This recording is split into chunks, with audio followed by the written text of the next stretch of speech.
Hey, so the establishment is dismissive of Bernie Sanders. What's new, right? The establishment media, establishment politicians, the establishment.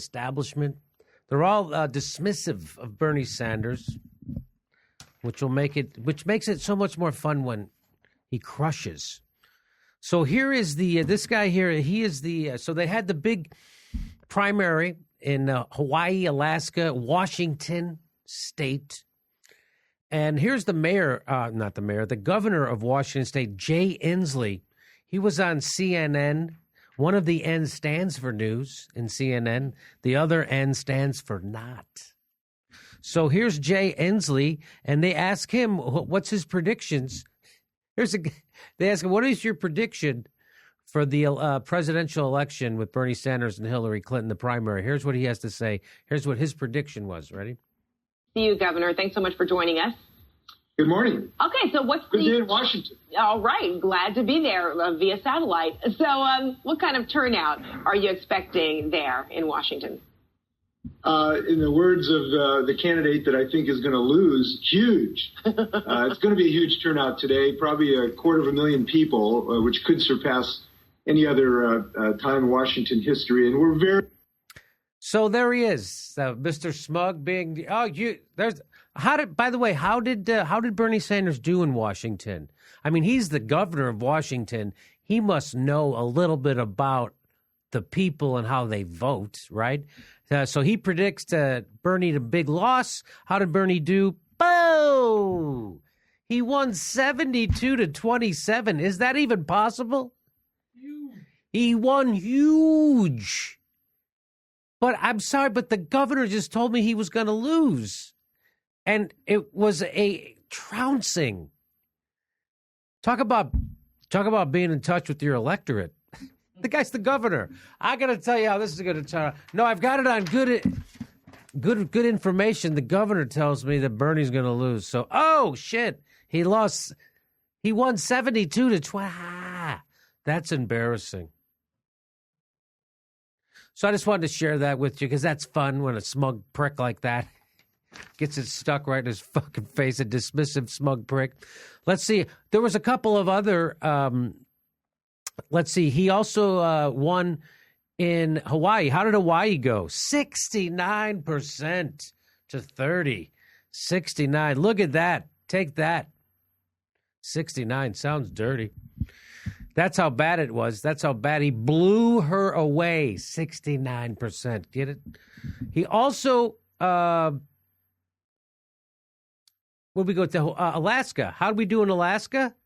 Alaska, 81.6. First of all, that doesn't even sound, that sounds like a radio station.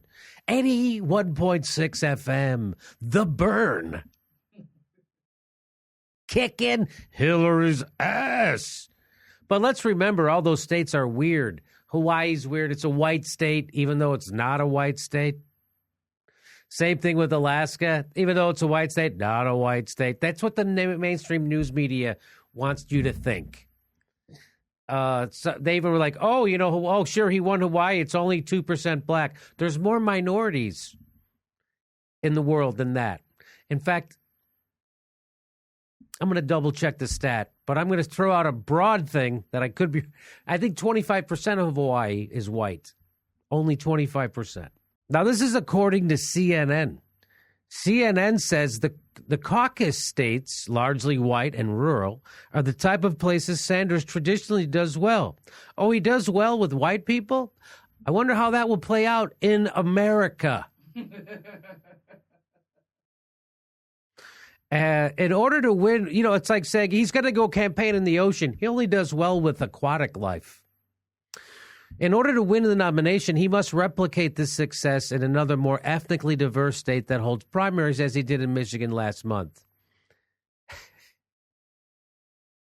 Washington and Alaska had always looked to be favorable territories for Sanders because they are predominantly white and rural. This is according to CNN. States with the kind of demographic makeup that has favored Sanders.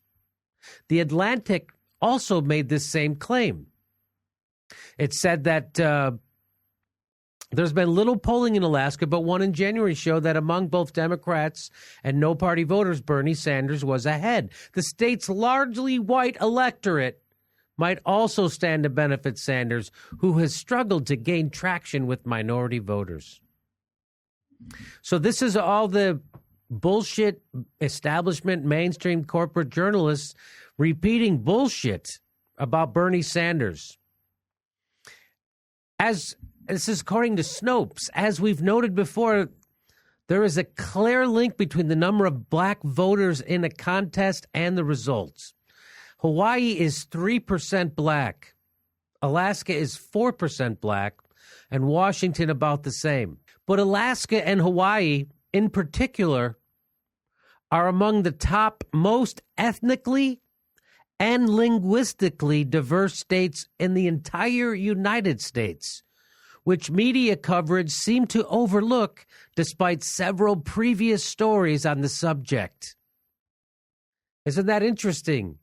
According to Snopes, Hawaii and Alaska, the most ethnically and linguistically diverse states in the United States. By the way, Washington State also in the top 10 diversity. So they're saying he's winning with super white people. But turns out that's not even right. Hawaii, Alaska, some of the most ethnically diverse states in the union, along with Washington. But they just keep repeating. They get in that bubble, that establishment media bubble. So thank you to Snopes for doing that.